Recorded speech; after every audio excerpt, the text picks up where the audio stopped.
Halo,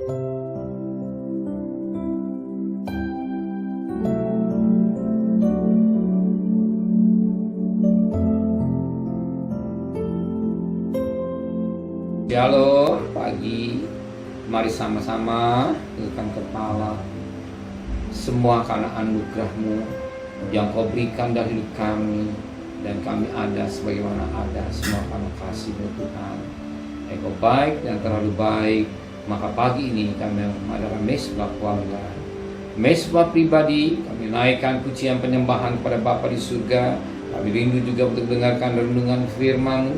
Roh Kudus menyucikan hati dan pikiran kami, dan kami tidak lupa menaikkan doa syafaat. Haleluya. Amin. Shalom pagi. Mari sama-sama kita akan membaca firman Tuhan. Yohanes rasul-rasul kami. Kisah para rasul-rasul pasal 13. Kisah rasul-rasul pasal 13 ayat 31 sampai ayat 49 mas kami 49 49. Kisah Rasul-Rasul pasal 13 ayat 31 sampai ayat 49. Dan selama beberapa waktu ia menampakkan diri kepada mereka yang mengikuti dia dari Galilea ke Yerusalem. Mereka itulah yang sekarang menjadi saksinya bagi umat ini. Dan kami sekarang memberitakan kabar kesukaan kepada kamu, yaitu bahwa janji yang diberikan kepada nenek moyang kita telah digenapi Allah pada kita, keturunan mereka, dengan membangkitkan Yesus seperti yang ada tulis dalam Mazmur kedua. Anakku, engkau telah kuperanakan engkau pada hari ini. Allah telah memberikan dia dari antara orang mati, dan ia tidak akan diserahkan kembali ke perbinasaan. Hal ini dinyatakan oleh Tuhan dalam firman ini.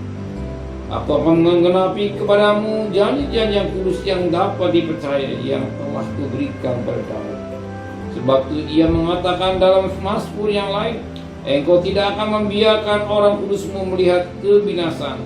Sebab Daud melakukan kehendak Allah pada zamannya, melalui yang makat dan dibalingkan di samping nenek moyangnya. Dan ia memang diserahkan pada kebinasaan, tetapi Yesus yang dibangkitkan Allah tidak demikian. Jadi ketahuilah, hai saudara-saudara, oleh karena dialah maka diberitakan kepada kamu pengampunan dosa, dan dalam dialah setiap orang yang percaya memperoleh pembebasan dari segala dosa yang tidak dapat kamu peroleh dari hukum Musa. Karena itu waspadalah supaya jangan berlaku atas kamu apa yang telah dikatakan dalam kitab nabi-nabi.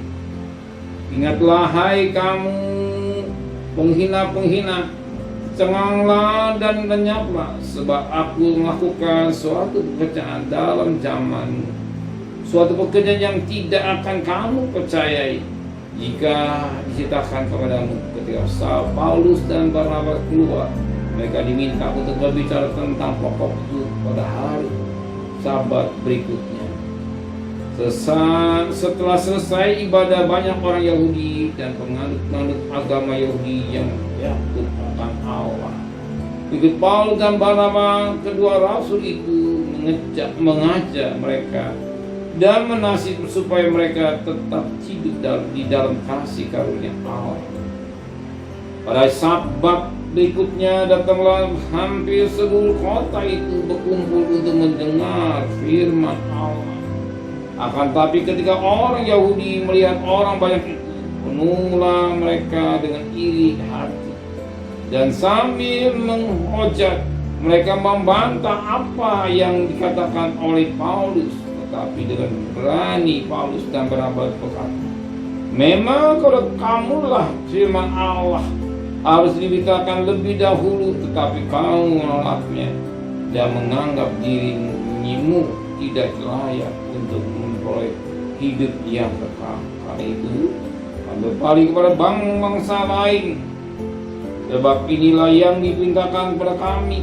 Aku telah menentukan engkau menjadi terang bagi bangsa-bangsa yang tidak mengenal Allah, supaya Engkau membawa keselamatan sampai ke ujung bumi.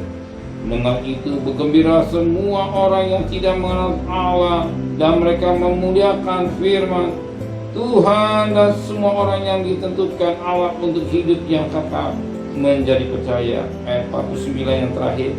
Lalu firman Tuhan disiarkan di seluruh daerah ini. Kembali firman Tuhan mengingatkan kita, jaga hati kita, sebab dari hati sumber segala persoalan. Maka Amsal 4 ayat 23, jagalah hati. Dan menjaga hati, kita lihat bagaimana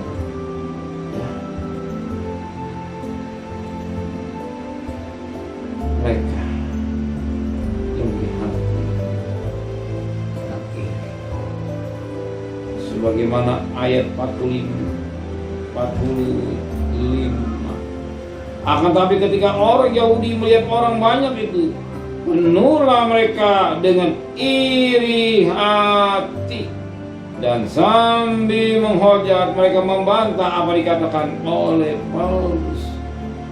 Ketika orang Yahudi melihat orang banyak, penuhlah mereka dengan iri, dan sambil menghujat mereka membantah apa yang dikatakan oleh Paulus.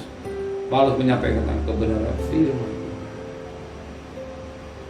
tetapi karena iri hati ditentang. Betapa penting kita jaga hati. Firman Allah ada kebenaran.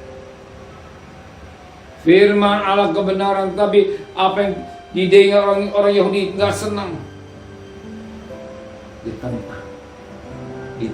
Berapa banyak orang menentang kebenaran firman Tuhan karena ini. Firman Allah membawa hidup yang kekal. Ingat, firman Allah membawa hidup. Firman Allah membawa hidup yang kekal. Ingat, sebagaimana apa dikatakan pada ayat ke-46. Tapi dengan berani Paulus dan Barnabas berkata, memang kepada kamulah firman Allah diberitakan lebih dahulu.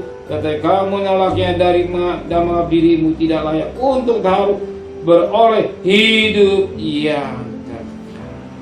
Karena itu kamu berpaling kepada bangsa-bangsa lain.